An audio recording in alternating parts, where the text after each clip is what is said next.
One of the interesting things that happens with the discourses and the middle link sayings is they might have two discourses with the same name, but they'll say this one's the big one and this one's the small one, and the small one is almost always bigger than the big one. Don't ask me. I have no idea how that works. Thus have I heard on one occasion the Blessed One was living at Sawati in Jeta's Grove, Anathan Pindika's Park.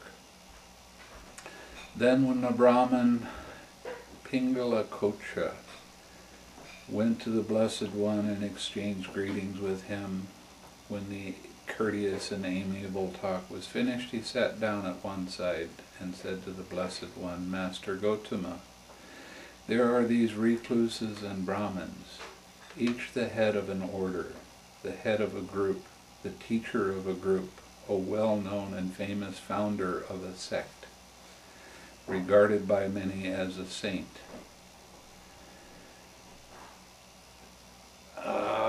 It goes through a bunch of names, and I'm not going to do that. Have they all had direct knowledge as they claim, or none of them had direct knowledge, or have some of them had direct knowledge and some not? Enough, Brahman, let this be. Have they all had direct knowledge as they claim, or have none of them had direct knowledge, or have some of them had direct knowledge and some not? I shall teach you the Dhamma, Brahman. Listen and attend closely to what I shall say. Basically,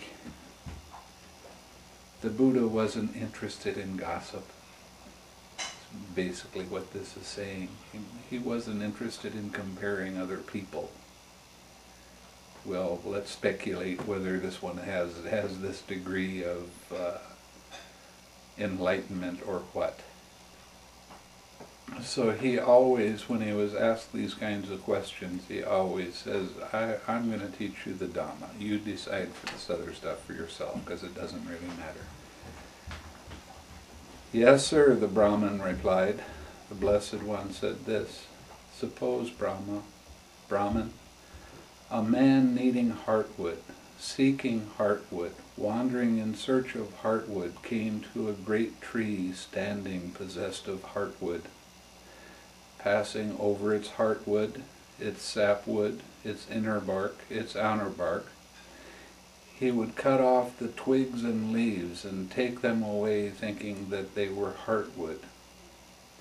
Then a man with good sight, seeing him, might say, this good man did not know the heartwood, the sapwood, the inner bark, the outer bark, or the twigs and leaves.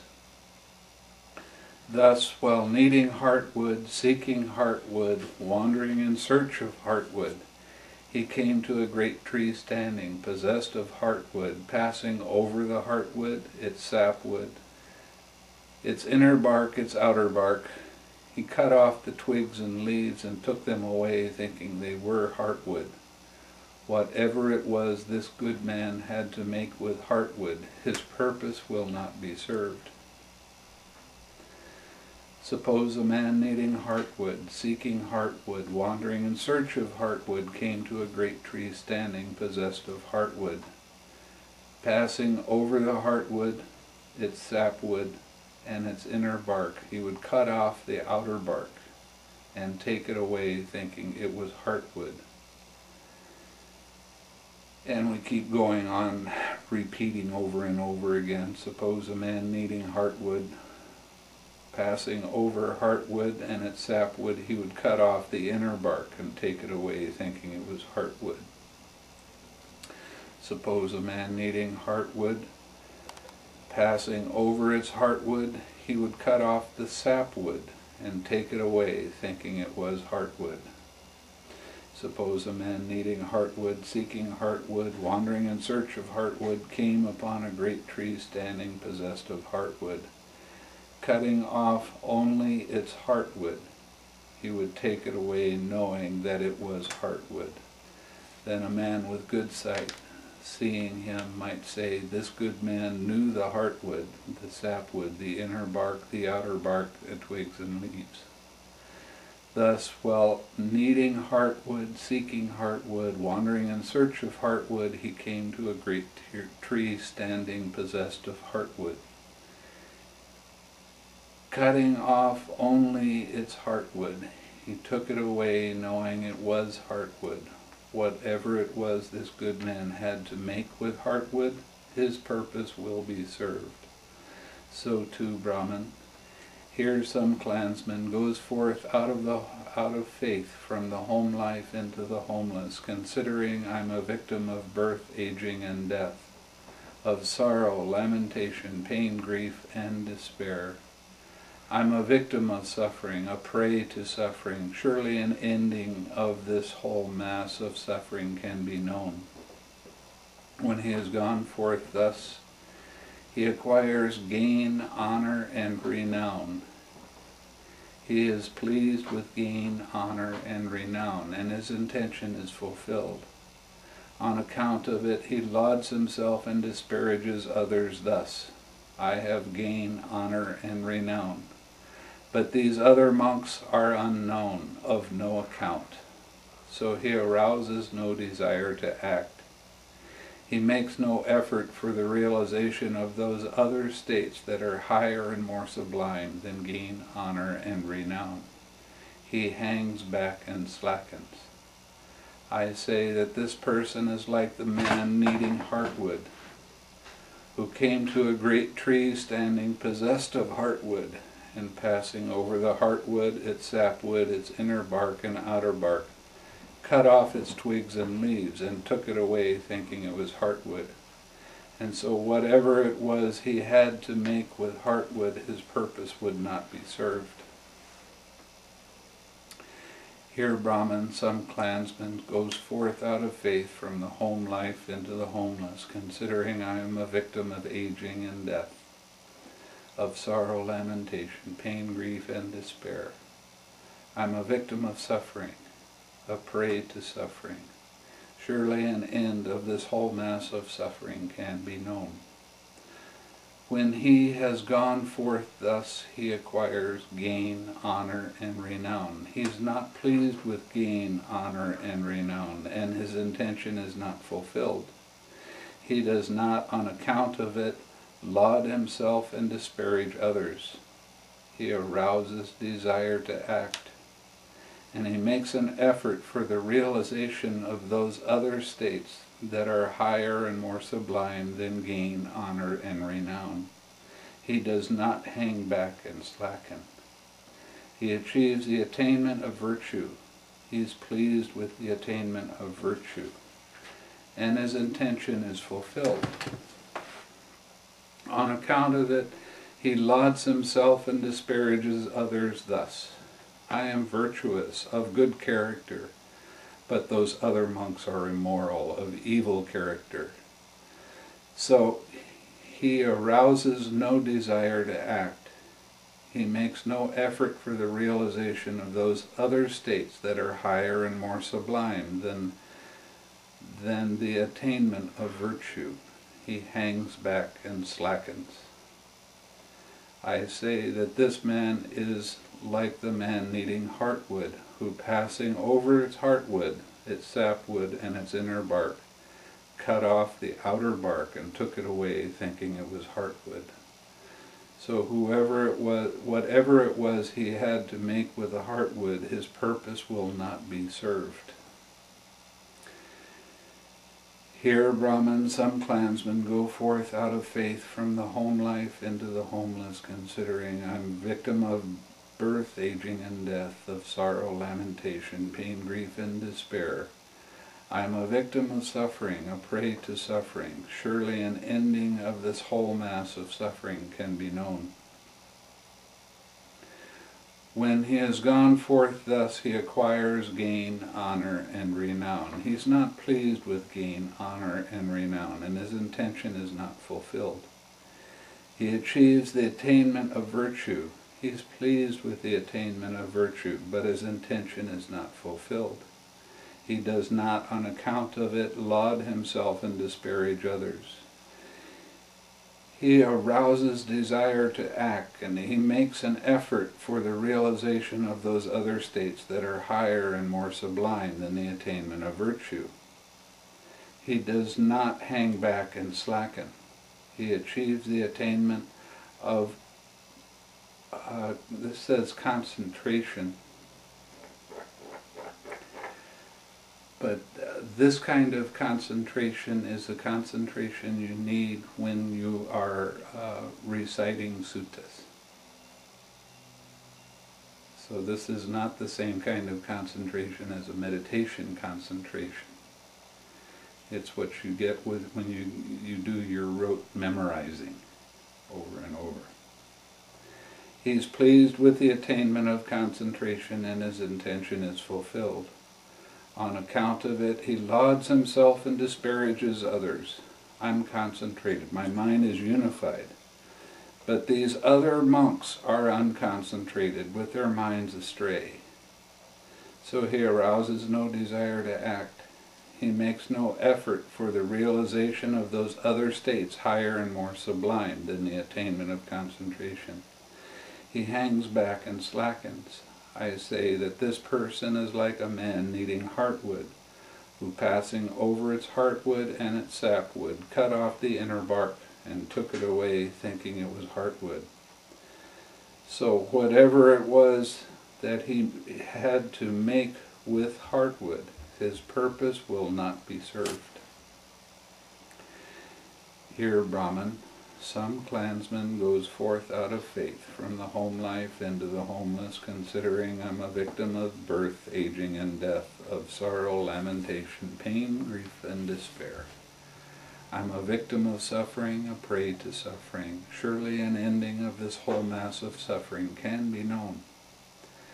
When he has gone forth thus, he acquires gain, honor, and renown. He's not pleased with gain, honor, and renown, and his intention is not fulfilled. He achieves the attainment of virtue. He is pleased with the attainment of virtue, but his intention is not fulfilled. He achieves the attainment of concentration. He is pleased with the attainment of concentration, but his intention is not fulfilled. He does not, on account of it, laud himself and disparage others.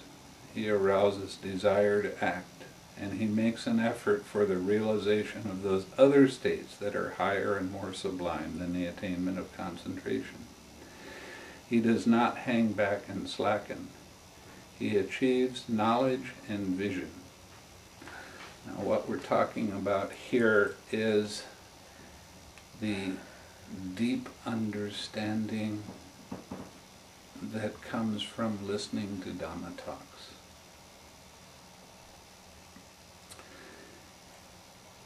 You can get to the first or the second stage of enlightenment by listening and understanding what the Dhamma talks start showing you. One of the reasons that the Buddha was continually saying, listen and attend closely, because he was letting everybody know that they had the potential to deeply understand what he was talking about. And with that, all doubt would disappear. Belief that rites and rituals would lead to deep states of understanding, that disappears. And the belief that there is a personal self, that will disappear. You start seeing everything as being impersonal. So, just by listening to the Dhamma talks, you can get knowledge and vision. You can see how things work by listening very attentively and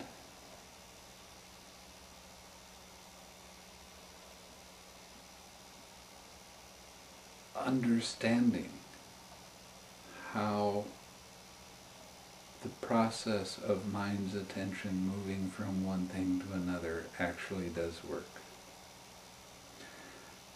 just about every retreat I wind up reading one particular sutta.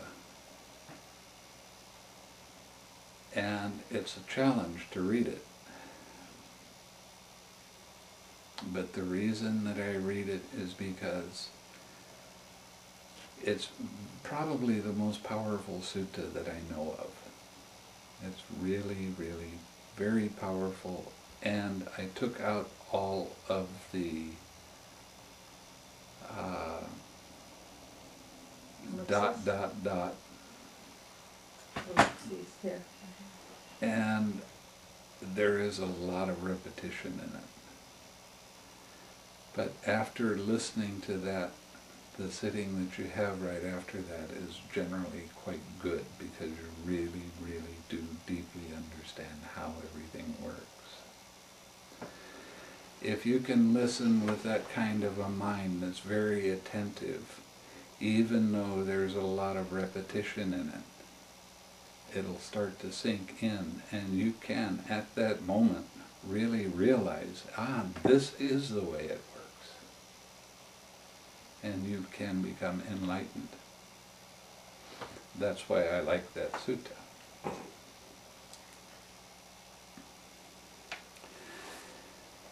Okay, here Brahman, some clansman, goes forth out of faith from the home life into the homeless, considering I'm a victim of birth, aging, and death, of sorrow, lamentation, pain, grief, and despair. I'm a victim of suffering, a prey to suffering. Surely an ending of this whole mass of suffering can be known.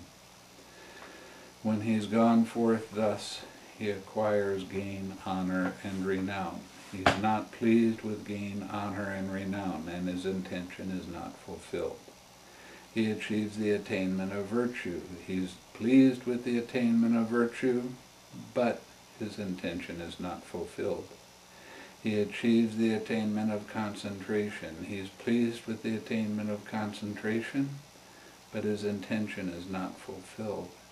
He achieves knowledge and vision. He's pleased with knowledge and vision, but his intention is not fulfilled. He does not, on account of that, laud himself and disparage others. He arouses desire to act, and he makes an effort for the realization of those other states that are higher and more sublime than knowledge and vision. And he does not hang back and slacken. But what are the states that are higher and more sublime than knowledge and vision? Here, Brahman, quite secluded from sensual pleasures, secluded from unwholesome states, a monk enters upon and abides in the first jhana, which is accompanied by thinking and examining thought with joy and happiness born of seclusion. This is a state higher and more sublime than knowledge and vision.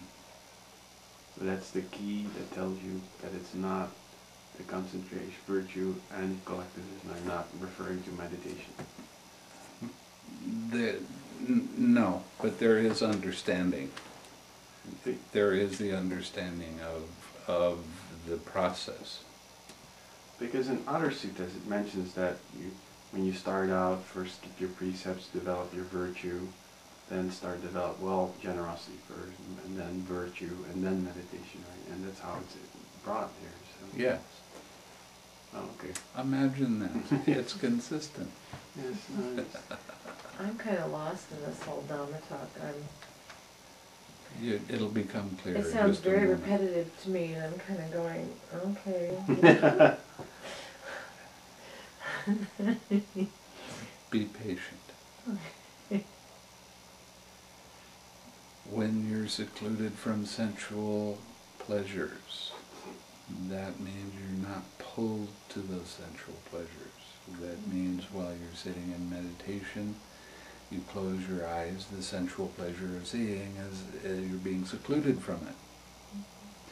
If a sound occurs, your mind goes to that sound, you let that sound be. It doesn't matter whether it's other people talking or music or loud sounds, whatever happens, a car going by, it doesn't matter. You allow that sound to be there, but now you don't pay attention to it. relax, and you smile, and you come back to your object of meditation. It happens at all of the sense doors. Seeing, hearing, tasting, touching, feeling, and mind. So anytime you let go of the sensual pleasures, you're letting go of being interested what that sensual pleasure is and grabbing onto it and identifying with it. You're letting it be there by itself. Now this is especially true with thoughts. Thoughts are just thoughts. They're not your thoughts, they're not my thoughts. They're just thoughts. And we have to treat them that way. Anytime you start to get involved in the content of the thought, that leads directly to your suffering. So you have to be able to recognize when your mind is distracted. And you might be distracted when you first start out. You might be distracted for a period of time. A few minutes. And that's okay. But as soon as you remember, that's part of mindfulness, as soon as you remember that you're not on your object of meditation, then you let go of the thoughts and let them be there by themselves, even if you're in mid-sentence. No matter how important it seems that you should be involved in the thinking, just let it go. Relax and smile and come back to the loving kindness and make another wish for your happiness. Now sometimes you barely get a wish for your happiness before your mind gets distracted again. That's fine. When you notice that, let it be, relax, smile, come back. It doesn't matter how active your mind is or how much your mind wants to think about this or that. You're most interested in seeing how mind's attention went from being on your object of meditation over here to thinking. How did that happen? If you get caught up in the thinking about, that means that you're grabbing onto it and there is the desire to control. Okay, so we have to let go of that, relax, and then come back.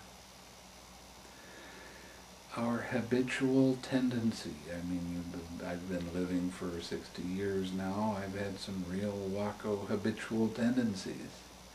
Because every time this kind of feeling came up, I always acted that way. And it was like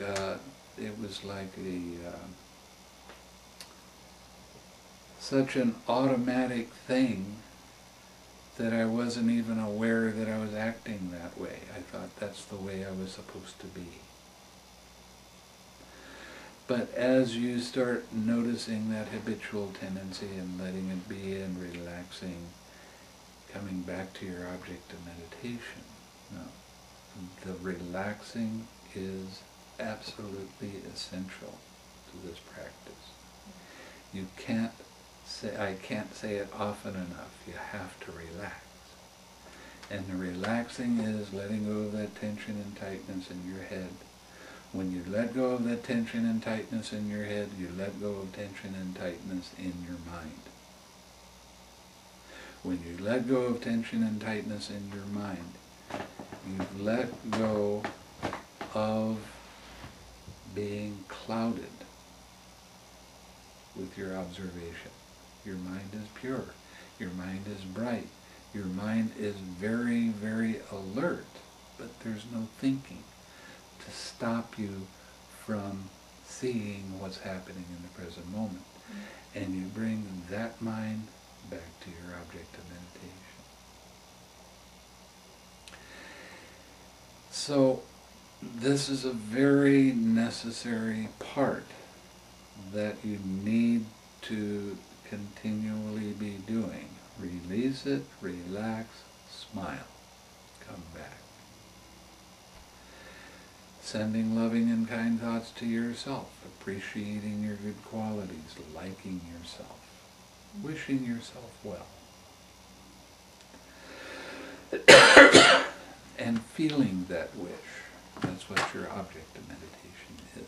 Yeah. I understand that.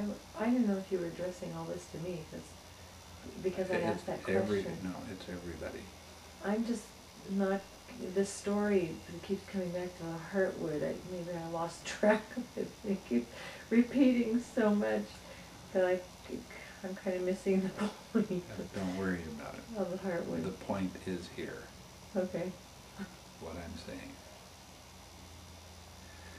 And you think you've heard me say this a lot?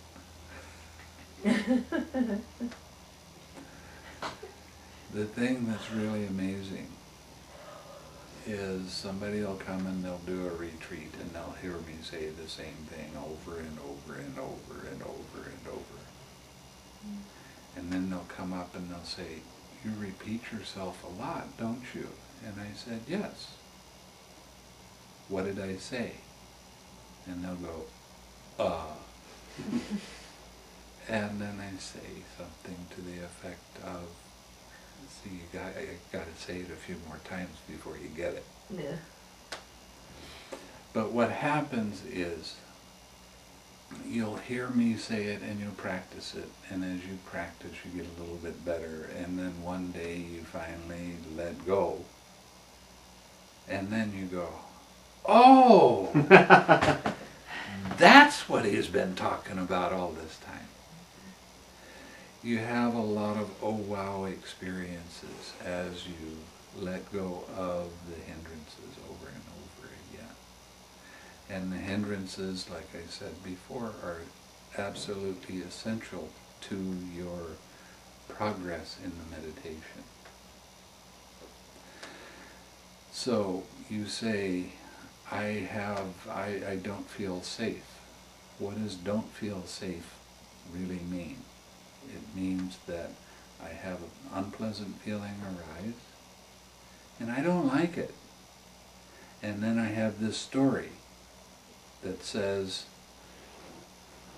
this feeling, whenever it arises, it always lets me know that I feel unsafe. And that's your habitual tendency, always acting in that way. Now what I'm saying is, when that feeling arises, actually it's just a feeling. It's only a feeling.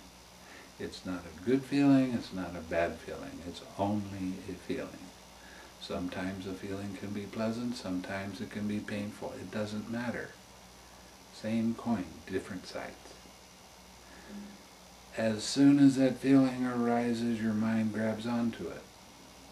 And as you begin to let go of that tightness in your head, you'll start to recognize that much more quickly and more easily.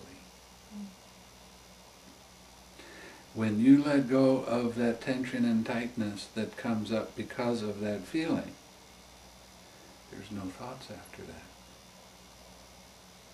There's no habitual tendency after that. They become weaker and weaker until finally they will fade away. And there is freedom in that. And this isn't a maybe. This is a real thing. But it takes being persistent. It takes being observant of how mind's attention keeps doing this over and over again. And one of the problems is that our mind knows where all of our weak spots are. And it's going to attack you in every weak spot you have. It's gonna attack there, because mind doesn't like having any discipline. Doesn't like that. It wants to do what it wants to do when it wants to do it. I had a monk do a retreat with me in Malaysia. And I kept on asking him how he's doing with his meditation, and he kept on grumbling. And finally he came to me one day and he was all happy and he said, I just had a great meditation. I thought for 4 hours. And I said, aren't you tired? I'm thinking that much. That's really got to be he didn't really realize what he was doing, but he was identifying with all of his thoughts and all of his feelings, and he was trying to intellectually solve his problems. Didn't solve his problems at all. But he thought that was great, that he could think that long and work it out in his mind. And what he was doing was being caught by restlessness. That's what the thinking mind is all about. Restlessness comes up in the same way as any of the other hindrances. First, there's a feeling. Now, restlessness can be a pleasant feeling or a painful feeling. A pleasant feeling, you have a tendency to start planning. Oh, I'm going to go see this person and I'm going to say this to them and they're going to say this back to me. And this is just going to be great. And then you finally get to go see that person and it doesn't even come close to what you've spent all that time thinking about. It happens to all of us. Oh yeah. It's a classic.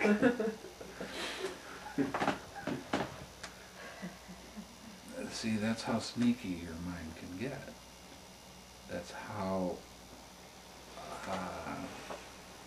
attached you can become to a pleasant feeling.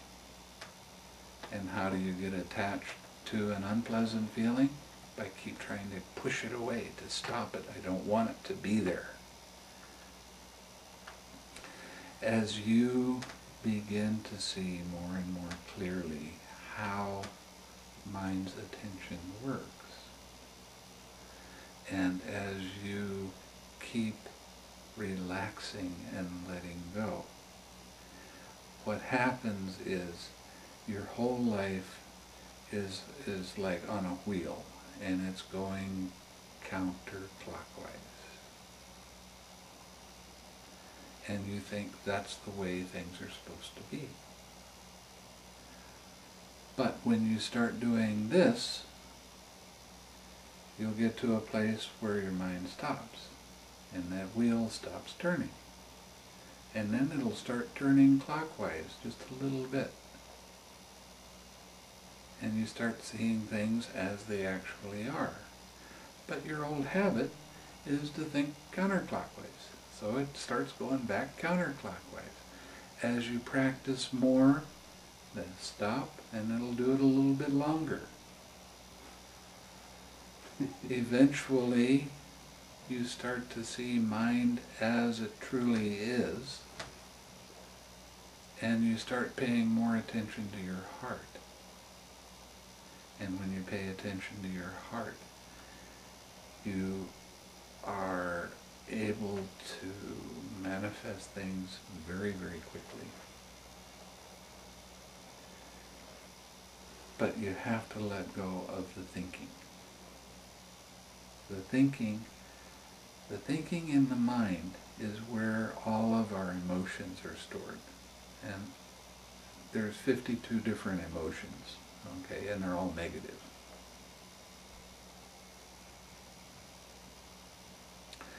Why are they negative? Because they have I am that attached to it. They're called unwholesome. And that's as close as I'm going to get you to Abhidhamma tonight. I'm not going to do it anymore. I think Kathy had a question. What? It's just about love. I mean, it sounds like through all of this on attachment that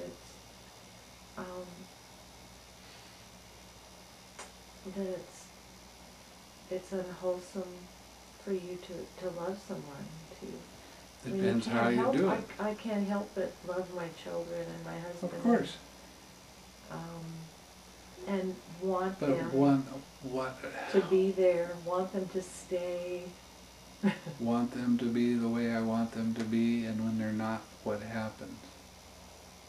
Well, See the pain that comes from that kind of holding on kind of love. The kind of love I'm talking about is an unconditional love. The definition of compassion is seeing another person in pain, allowing them the space to have their own pain, and loving them anyway. Okay. The kind of love you're talking about is the kind that holds on. Okay. Right. And the kind I'm talking about is unconditional. I'm going to love you anyway. It doesn't matter what you do, I'm going to love you. Yeah. See, the emotional love causes some suffering.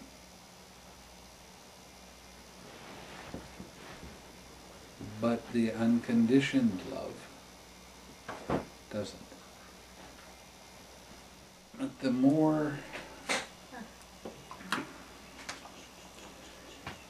you begin to teach yourself about how mind's attention moves, the easier it gets to recognize the different individual parts of mind's movement. And when you start recognizing that more easily, your meditation naturally starts going deeper. So when you're practicing the loving kindness, one of the enemies of loving kindness is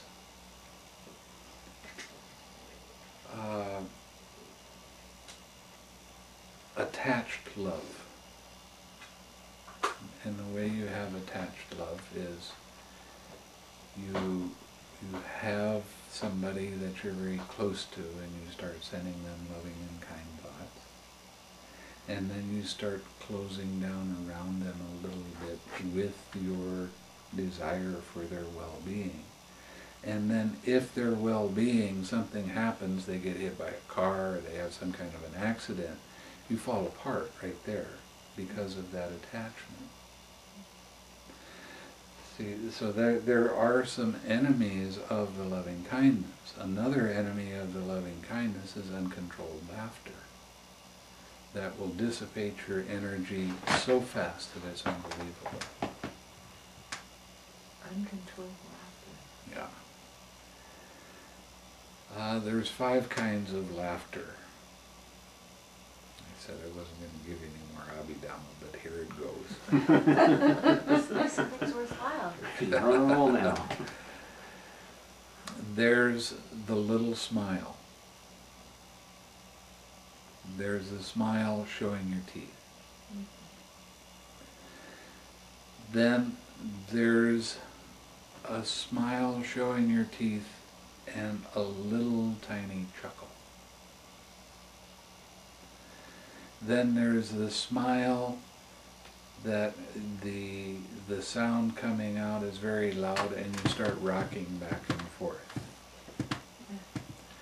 And then there's the smile where you start having tears running down your face and you just start rolling around on the ground and all of that. Now, in Asia,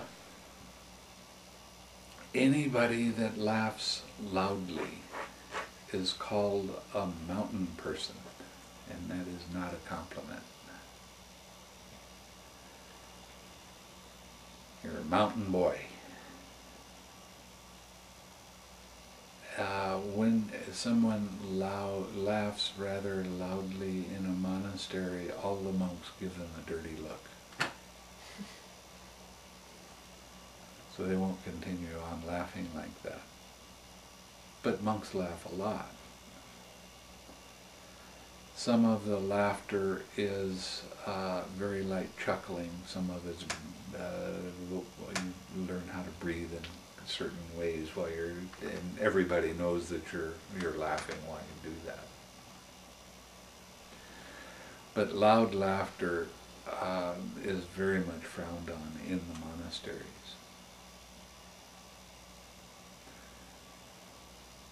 So when you get caught up in, especially after you do a retreat and you're somewhat successful, and you get caught up in your laughter, and it's hard to stop, it just keeps rolling and rolling and rolling on. Try sitting right after that and watch what your mind does. And you'll see why that's an enemy of loving kindness. Because you could have had a great experience with your meditation retreat, and then you start laughing, and then you try to sit, and it's like you didn't even take a retreat. It's that strong hindrance. But the unconditioned loving kindness, that's the one where, and don't get me wrong, I'm not saying it's wrong not to be attached to your family, because you're going to be, and that's fine. But if you have the kind of love that has more balance in it, then it's going to be much easier to handle if and when there is some kind of an accident, or somebody gets hurt, or somebody has some kind of emotional upset. And when you start practicing with this kind of love, the amount of heated discussions starts going down, and it becomes less and less.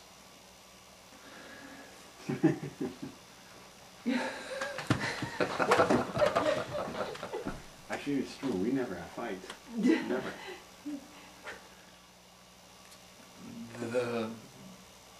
The attachment, the identification with not liking a feeling when it comes up, if something happens, that there's an accident or whatever, that attachment causes extreme amounts of suffering. Yeah, my son just had an accident.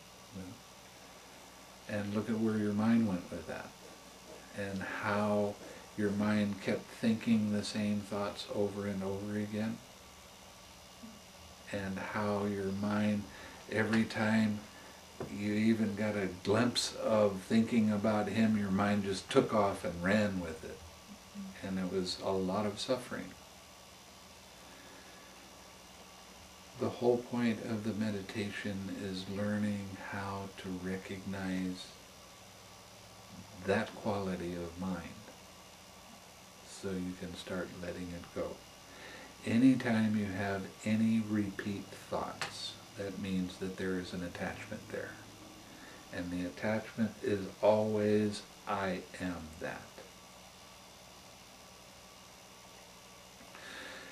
Every time you let go of that tension and tightness, and relax and smile and come back to wishing happiness into the situation, whatever,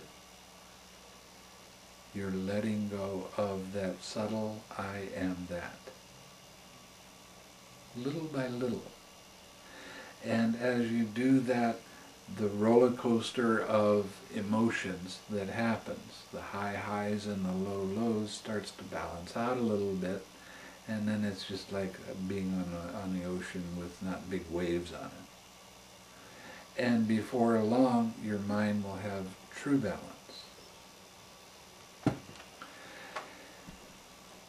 When you have that kind of balance, you start seeing everything much more clearly. You start knowing the right thing to do at the right time. You don't have mind pulling you down and causing emergencies. Now you see a problem the way it is and you go, okay, let's face that one and get it over with. And it doesn't have to have these highly emotional periods to knock you off balance anymore. That's what the meditation does. That's what the meditation is for. So you can be more and more free from suffering. And the beauty of this meditation is that you teach it to yourself.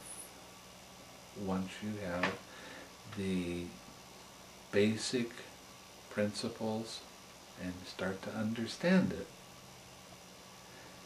you teach yourself how to be more balanced. My job is not the teacher. My job is the guide. It's like we're going through the forest, and I've been through the forest a few times, and you've never been there. And I let you go in front, and then you start going off the track a little bit, and I'll say, well, maybe it'd be better if you stayed right here and followed this one. So my job as the guide is to show you how to stay on the path so you can get through the forest in the fastest way possible. And I'm showing you that because that's from my direct experience. That's what spent 30 years practicing. I have the experience in guiding. And with that said, I don't want you to believe anything that I say. I want you to try it. If you start believing everything that I say, then you're giving me way too much credit and way too much power. And I don't want power. I don't want any power. Isn't that odd? When I first started meditating, I knew I could meditate in a way that would cause me to have a lot of power. And I made the conscious decision that I don't want any. I know that I had the ability to do some of the things that some of the magic men in India do. But I'm not interested in that. Those are parlor games. What I'm interested in is developing more and more the ability to see how mind's attention actually works. And start developing the skill of being able to say it plainly enough that just about anybody can understand it. So, what I have come across so far is that there's one thing, and it doesn't matter what religion anybody is, one thing that everybody wants. And they all want to have joy. Everybody wants to be happy. The more you smile, the more you laugh at how mind gets serious, the more joy you will begin to experience. The more uplifted your mind is. And I will guarantee you, I've had some students come and tell me that this is not funny and there's no way I'm going to laugh at this. This is really serious and it's hard. And that's one of the things that makes me laugh. Because it isn't. It's the attachment that's hard. The not liking the situation and wanting it to be different than it is and wanting it to change the way I want it to change when I want it to change. But the truth is, when you let go and start laughing with how crazy your mind is for taking off on this one, you're not caught by it anymore.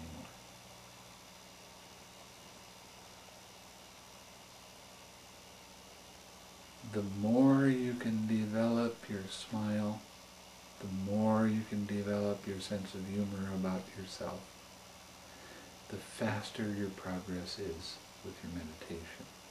And you'll notice as you start to go deeper into your meditation that your sense of humor starts changing. And you start laughing with things a lot more.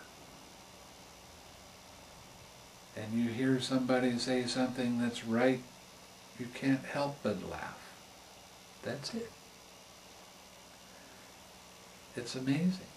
It really is. And that's one of the ways that you know that you're progressing with your meditation, is by the change in your sense of humor. I have one friend, I've had him for more than 30 years. I love the guy dearly. He goes and he does a retreat, and the first thing he wants to do is go home and do things the way he always has done them. I can't wait to get back home and get back into the way I always do things. And the first thing he does is go to his computer, and people send him jokes all the time. And he has this coarse sense of humor that he's not willing to let go of. So what happens with his meditation? Stuck. He doesn't want to change from the way he is. And if you don't want to change, then you won't. If you want to keep having the same kind of sufferings over and over again, you can do that. That's up to you. I can't do anything about that. But if you want to change, I'll show you the way to change that is the least painful and the least fearful. And it starts to be fun.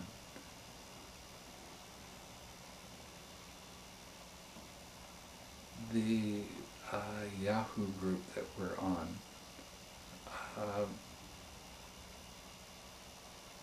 there's an awful lot of people that when they start, they're really serious.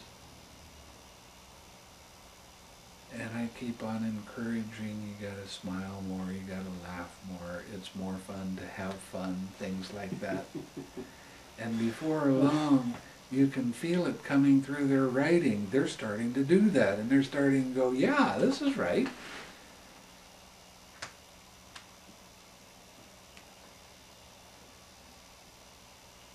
Every time you feel your mind getting serious about anything, I don't care what it is, there is an attachment to that's my concept and that's what I believe. I. When you develop your sense of humor, what happens is that this is me, this is who I am, changes to it's only this. And with that change of perspective, that is the road to freedom. Freedom from suffering. I was shocked when I found out that if you laugh at how your mind is acting right now, I mean, I went through a situation where I was angry at somebody. And I'm walking and I'm driving my heels into the ground and I'm muttering about that no good so-and-so. And then a thought came up, and it was, he thinks he's my boss. And it made me laugh because that was ridiculous. And as soon as I laughed, I looked at my mind, and my mind was going, it's only this anger. I don't have to be angry. That was a major insight. When you can start to giggle and laugh with how serious your mind gets about what it thinks is important, and you laugh with that and you see, oh, this isn't near as important as I thought it was. Oh, let it be. Now you're in the present moment. Now you're ready for whatever else arises without being distracted. See, the thing is, when you're practicing and you have a lot of thoughts about this or that, you're not in the present moment at all. And it starts to be like you're looking through colored lenses over your glasses. And everything is colored a little bit this way or a little bit that way, and you never really see the clarity of things. When you start developing your sense of humor and you're smiling, all of a sudden those colors come up. And then you go, wow, there's flowers here. There's all these colors that I never even knew were around because I've always had this fog over my eyes because I was thinking my feelings instead of experiencing the present moment. So the more we can be aware of how mind's attention moves and not judge whether it's good or bad, just allow that, see it, let it be, relax, smile.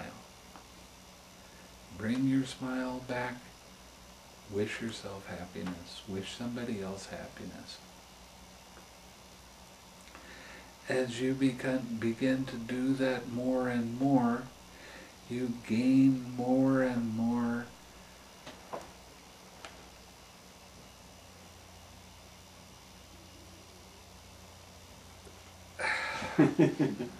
contentment. That's the word I was looking for. You become more and more content with what you're doing in the present moment. And I looked up contentment in the dictionary. What is contentment? Contentment is happiness. That's what it means. So the more you can be content with what's happening in the present moment, the more uplifted your mind is. The more uplifted your mind is, the more balance you have in your mind. And with that balance comes clarity and understanding. There's going to be some times that your mind is going to take off and it's going to really run its number for a while. And that's okay. But when you can remember, oh, there it goes again, and let it go and relax, then you have that balance again. It's the whole game is play it again. You can't criticize yourself. You're going to go for hours on end without recognizing that that's what your mind is doing when you get out into the real world. But as soon as you remember to look, oops, I'm not smiling. Let's try smiling now. Let go of this stuff because that's just more rubbish. That was one of my Keshri Damananda. He was great. He was always calling it rubbish mind. Because that's what it really is. It's just a bunch of junk. And then you say, well, I have to plan my day. I have to think sometimes. Yeah? Okay, plan your day. Think about it one time. Now you know what it's going to be like. If you need to write it down, write it down. You don't need to think about it again.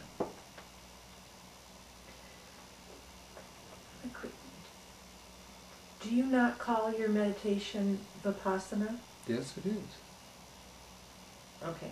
You have insights every time you see how mind's attention moves.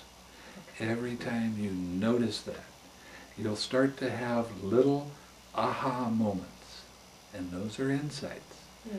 And then they'll start to get bigger as you go deeper into that. Well, I thought you had said that it wasn't Vipassana because I took Vipassana. I told you I took Well, Vipassana. It's not Vipassana the way it's being taught right now. Yeah, Because that kind of Vipassana has what they call insight knowledges. Well, he had us focus on watching the breath, and then I told you he dealt with me with emotions and said if an emotion physical pain, or an emotion comes up that's strong enough to draw your attention away from the breath, then you look at it, you bring your awareness. Until it goes away, and then you come back to the breath. He said you Where bring your is the awareness relaxing? to it, and by bringing awareness to it, like you label it, fear, anxiety, worry, whatever, you label it. And I mean, I did this for a while and it felt effective. I would label it, and by labeling it, I felt like I wasn't running from it. And just being with it was like, oh, okay, I can be it. And he said that it just brings you just Okay, absolute. and what is the end result of doing the practice in that way? He said it brings you, the word is absolute fearlessness and an ability to be. He's a psychiatrist at the UW. He was a young resident. And he said, and you can be with, whether it's deep grief or deep joy, you'll feel it a lot more. You'll have more compassion for yourself and for others. Okay, okay. Now anyway, let it go for right now. It seemed to work. Yeah, it works on a surface level. I'm not working with surface level. I'm working with how to get rid of the suffering all the way. Yeah, okay. Okay. What he's saying does work. I had 20 years of that. I do understand it very well. Okay. But there is no relaxing in that. There is no conscious letting go of the tension and tightness in your head and in your mind. Now, I'm going to give you the instructions in the sutta on mindfulness of breathing. Now, this is from the Satipathana Sutta. This is the favorite sutta of people that are teaching straight Vipassana. And see if these instructions match the instructions you have when you're practicing what that teacher was saying. Okay, and this is called mindfulness of breathing. I'll just get to the straight instructions. Breathing in long, he understands, I breathe in long. Or, breathing out long, he understands, I breathe out long. Breathing in short, he understands, I breathe in short. Or, breathing out short, he understands, I breathe out short. Did you hear me say nostril, nostril tip, upper lip or abdomen? No, because that's not in the instructions. It says you understand when you take a long breath, you understand when you take a short breath. Mm-hmm. That's what it says. Now, it says, he trains thus, I shall breathe in experiencing the whole body. He trains thus, I shall breathe out experiencing the whole body. That's not body of breath. It doesn't say to focus only on the breath. It doesn't say any of the standard kind of instructions that you get with straight Vipassana. But here's the key. Here's the key to the instructions. It says, he trains thus, I shall breathe in tranquilizing the bodily formation. He trains thus, I shall breathe out, tranquilizing the bodily formation. What's the bodily formation? The Your body. body. On the in-breath you relax, on the out-breath you relax. Does that sound like the instructions that you got? And this is intentional relaxing. No, he didn't. Right. It wasn't about that. It was just I understand. focusing on it. And that is a kind of one-pointed concentration. Yeah, and then you would just, if you had a thought, you would just go thinking. I understand, right but back to the I breath. understand those instructions. Believe me, I understand them. And right after that thought of noting, noting, noting, then immediately you go back to the breath. Where's the Yeah. relaxing? Yeah, no, there was no. So the end results of this There was no. are not the same. The end results of this, at first you will feel some relief. I understand that. But you're not understanding how mind's attention moves from one thing to another. You're not understanding the basic principle of the Buddha's teaching. And that is, he spent 45 years showing us that this is a process of mind's attention moving from one thing to another. And he spent 45 years showing us that this works the same way every time. And as you see that working like that, it's much easier to let it go. I understand the difference. Okay, now, one of the things that they don't tell you when you're practicing straight Vipassana is that quite often in the suttas it talks about practicing serenity practice, that's what I'm showing you, and Vipassana at the same time. It says that they're yoked together. They're not separate practices. When they're talking about Vipassana, they mean one pointedness, watching the breath. Right. And they're saying that that's yoked with. They're saying that that With kind serenity. of Vipassana does not have serenity in it. It has just insight. And they call Right. it the insight into seeing everything as being impermanent, suffering, and not self. Those are the words that they use. But what I'm showing you, the insights that you have are more, because you're actually seeing how mind grabs onto things. And you never go so deep in your practice with the one-pointed concentration that the hindrances are suppressed. The hindrances are never suppressed when you're practicing the way the Buddha is teaching, according to the instructions right here. And the hindrances are very, very necessary, because you say, I have a feeling of insecurity. Okay? Whatever. That's a hindrance. That's The a hindrance. Hindrances are the feelings, the I feelings. that come up. They're all of the emotional feelings that arise. And they're seeing that this is me, this is mine, this is who I am. Now, when you see that, when you see insecurity and you start thinking about that and being afraid of not having that and whatever, you're already into your habitual tendency. You're already into the suffering.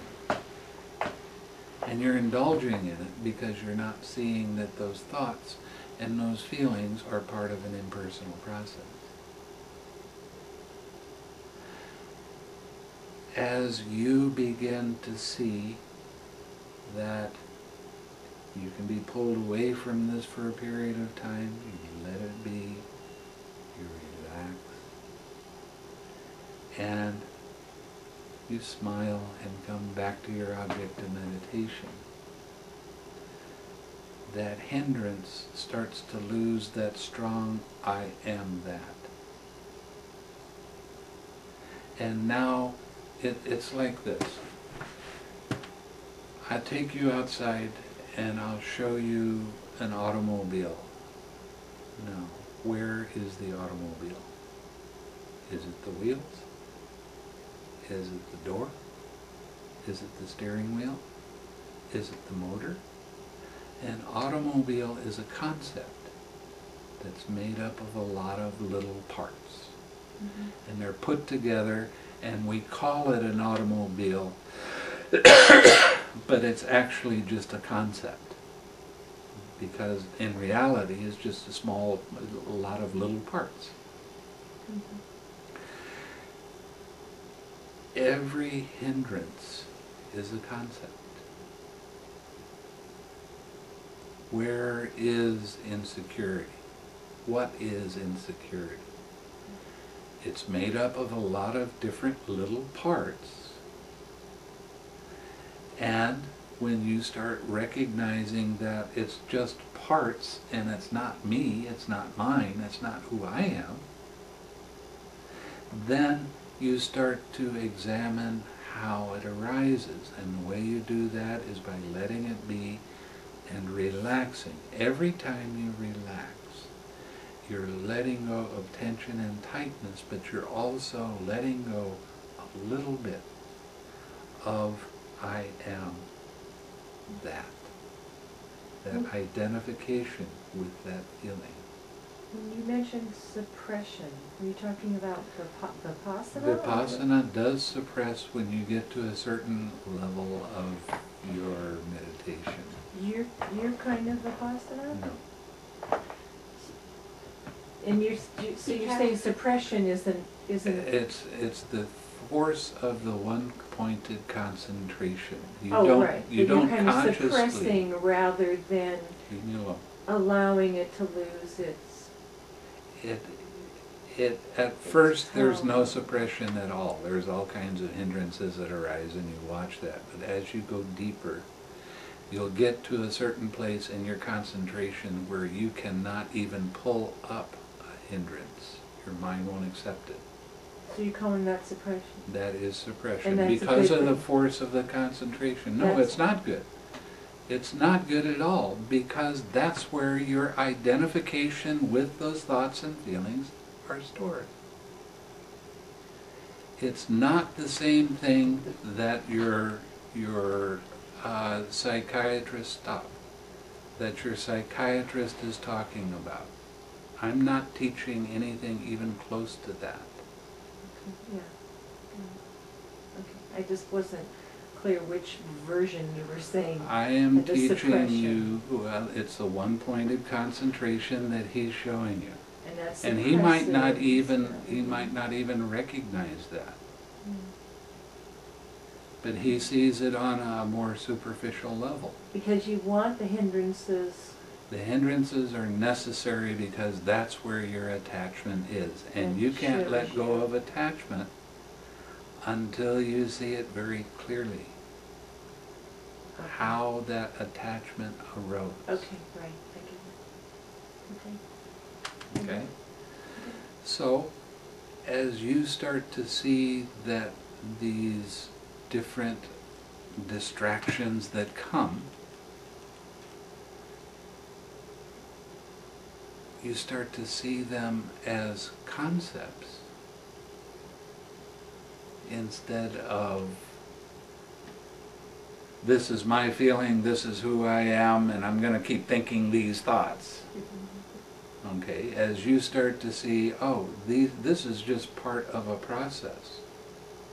This is just part of this suffering and this feeling of fear or feeling of anxiety or whatever it happens to be. That's just the concept. Let's look at how that whole process worked.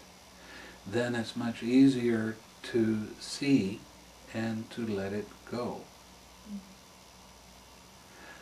depending how strong our attachment is, that's how much it will keep coming back. Yeah. So if your attachment is fairly strong, and welcome to the real world, we all got them. Yeah. And that's fine, but trying to see how they arose instead of why, or trying to control by just saying your fear, fear, fear, fear, fear, that's not letting go of that attachment. That is a form of control. That doesn't lead to the cessation of suffering.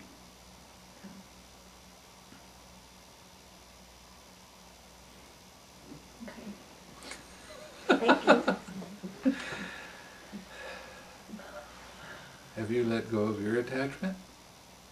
Yeah, it was simple. It was the word Vipassana. I thought she was stuck on the word Vipassana. Well, She didn't But know. there No, has to be the understanding. He said of- suppression, and I lost track of whether he was saying the suppression was part of what the psychiatrist had taught, and it was Yes. a bad aspect of it, or it was what we were aiming at, and I didn't No. think we were aiming at suppressing No. anything. Suppression, because of the force of the concentration, you don't even know that you're suppressing anything. You don't even know that you're stopping anything. Yeah. But the force of the concentration will stop some things from coming up. And when it does, you will think that your mind is very pure at that time, but when you lose that concentration and you get up and you walk outside, and somebody does something you don't like, all of a sudden that hindrance is there, and it's big time. It really comes back strong. What I'm showing you is this is how the hindrance works. And it works the same whether you're walking outside or whether you're sitting here or whatever you're doing. The hindrance always works in the same way. And you'll be able to recognize that and see the pain you're causing yourself and let that go. That's the beauty of the Buddha's path, is seeing that it's not only about sitting in meditation, it's about living your life and having less and less holding on Yeah. and wanting to control and all of these other kind of things. The book you're reading from, is that kind of like the Buddha Bible? Well, kind of. There's a lot of them. There are a lot of them. This is called a Nikaya, which is, a Nikaya means a group of discourses. And this is the middle length sayings. That means that they're not real short and they're not real long. They're middle length. And they're all stories, though, from things that the Buddha told. They are all, there's an awful lot of instruction. See, the Buddha was a master at being able to see how his mind worked and then teach other people how their mind worked so that they could let go of suffering. Word master's kind of an understatement, though. Well, it's kind of an understatement. I mean, he was brilliant. He was really something. And it doesn't have to do with you have to believe anything that I'm saying. You don't have to believe anything that he was saying. As a matter of fact, he doesn't want you to believe anything. He wants you to try it. Yeah, there was a quote. Some of what I got in my class was, it said in there that the Buddha said, don't take my word for it. Yeah. You know, so there's some crossover between what I learned Yeah, and what of you're course. saying. And I had mentioned those books to you, like by Pema Chodron, and Yeah. will that reading her will that be confusing about what I'm learning She's from you? talking more about one-pointed concentration than she is what the actual Buddha was saying. But welcome to the real world, almost everybody does. Well, because I just got 2 of her books, and I thought they'd be wonderful I to think read, that but they I could don't be wanna- very good to read, but add the step. When you're reading it, in your mind, when she said, well, just let it go and go back, add that step, let it go, relax, smile, and go back. Relax, smile. That is key. And John Kabat-Zinn, Yeah, and he does the same thing. his So book, you have the to. one is Wherever You Go, There You Are. There you are, yeah. Yeah. Yeah. Okay. And he does a lot of wonderful work, but he is working with one-pointed concentration, and it's a different end result than what the Buddha was talking about. If you have any books that you would recommend reading, bits more about You're going to have to hang on. I'm writing them as fast as I can right now. Right now, go to the website and read the articles and read the transcripts and listen to the Dhamma talks. Listening is more important than practicing. Okay. Yeah, there's actually... Listening is more important than Yeah, I'm And thinking, practicing. Oh, and Listening and practicing. I thought you said listening It's, is more it's important more, than it's more practicing. important than than reading. reading. I'm thinking Because the way reading happens right now, it's an awful lot of people have an awful lot of views of what they think the Buddha was talking about. And I'm the only one in this country that I know of that reads straight from the suttas, and I talk to you about what the sutta says. It's not from me, it's what the Buddha's getting across.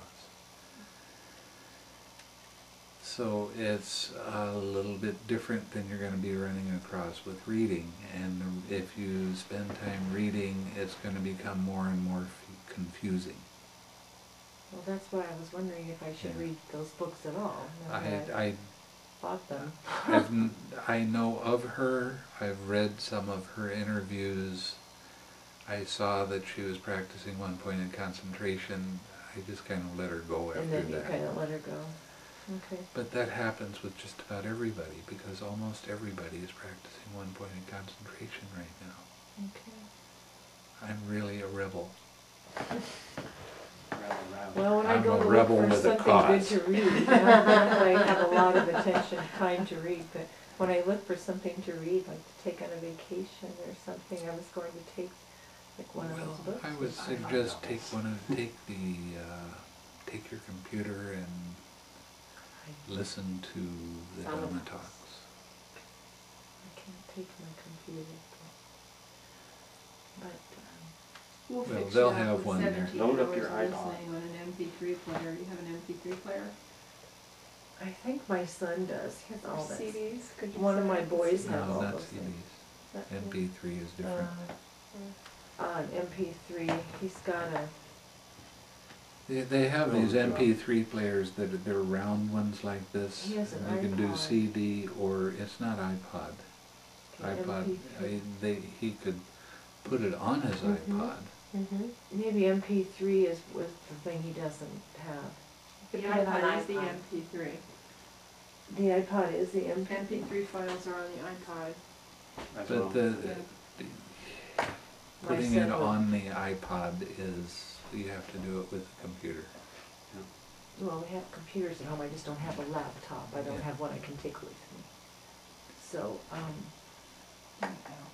17 hours. asked my son to put this on his iPod. Yeah, Or you can that'll play it work. on your computer. Boy, will he love it if this comes up accidentally instead of some group. Some music. Yeah. He doesn't even want to hear about Reiki. I mean, if he started hearing this, He can mix your Dhamma, Dhamma, Dhamma. Meditation is life. Life is meditation. So accept the situation. Learn to smile and let it go, so you will find that you're in the flow. You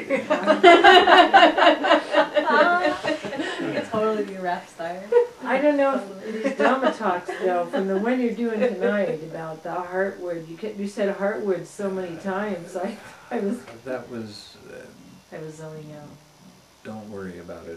I do repeat myself a lot, but I don't, Well, what you were reading was, yeah. I knew it had a point. And I was paraphrasing a lot of it, actually. Oh. I was enjoying that. Yeah, that's true. Hardwood? Oh, I'm glad, I had 'cause Slottenthorper. I was trying to follow why he kept repeating everything, and it sounded every time he got to the end of it that the person who was speaking would, or he was being spoken about was trying to latch on to a different thing, like virtue, or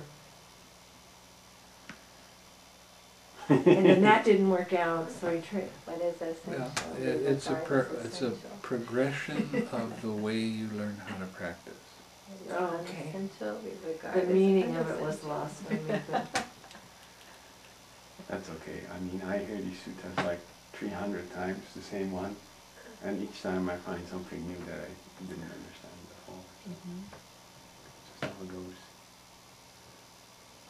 Very surprising as well. I need to get back into reading mystery books. This is a mystery book. This is a mystery book, yeah. I'm still looking for who done it. Yeah. We're all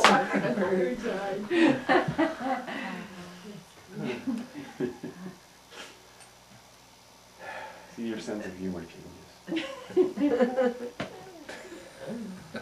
It's the I did it. I did it, yeah. Now where am I?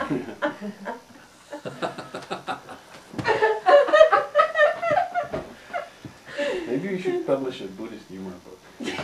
great idea. Yes. Make one of those bathroom Yeah. books. Hilarious. Buddha humor. Oh, we got to laughing in the desert. It was so funny.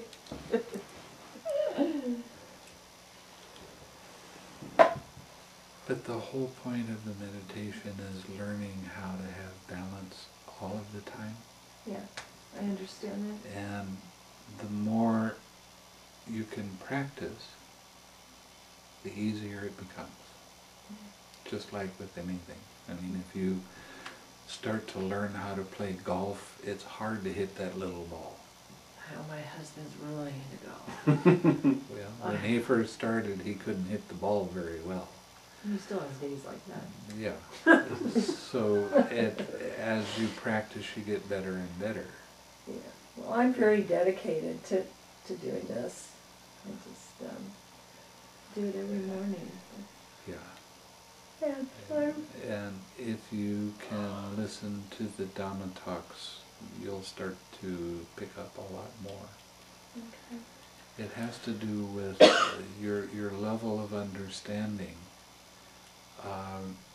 starts to change, and you can listen to the same Dhamma talk over and over, like he was saying, and you start hearing it on different levels. And it always seems like it's talking right directly to you. What, why can't I listen to this directly on a CD player? Because it's an MP3. That's a different You can format. listen to it on your computer. Oh. Yeah. But Yeah, your children will be able to do it. Yeah, a CD can only hold 80 minutes on it, and that's like one of his talks, maybe, okay? So to put all those talks on one CD, they put it on an MP3 format instead. Okay. But if he puts this on his iPod, then I have to listen You'd have to to it listen to his iPod. to his iPod. But He's what you never also going to do is give it up in his the iPod. computer. You could upload it on your computer and then actually burn it onto CDs if you wanted to take CDs Or with you. doesn't David sell the CDs? Yeah, if you wanted to order the individual CDs, it's like 14 or 15 CDs that are on that one CD there. You can ask him, and he'll do that for you if you have to have individual CDs. Well, I just was thinking about taking it with me somewhere. If I do it at home, if Luke puts it on his iPod. So you can do it at Well, home the on your thing computer. is, if you go to Walmart or you go to Walgreens, They have little- they have these. MP3. They're round Oh, players. And they're CD players, but they're also MP3 players. You can Aren't get they an super MP3. expensive? No, they're 20 20 bucks right 20 now. to 30 20, bucks. 20 And Yeah, we have one for you if you want one. Under $25. Kelly has one. We never use it. Oh, so I could Let's just get put you this some in excuse it to and get listen it. to You it can directly. listen. Yeah. So I could just put this in it and listen to it directly. Your headphones, right? Yeah. Did you like it? Farm out, yeah. Set me up. Okay, why don't we share some merit real quick. May suffering ones be suffering free, and the fears drop fearless be. May the grieving shed all grief, and may all beings find relief. May all beings share this merit that we thus acquired for the acquisition of all kinds of happiness. May beings inhabiting space and earth, devas and nagas of mighty powers share this merit of ours. May they long protect the Buddha's dispensation.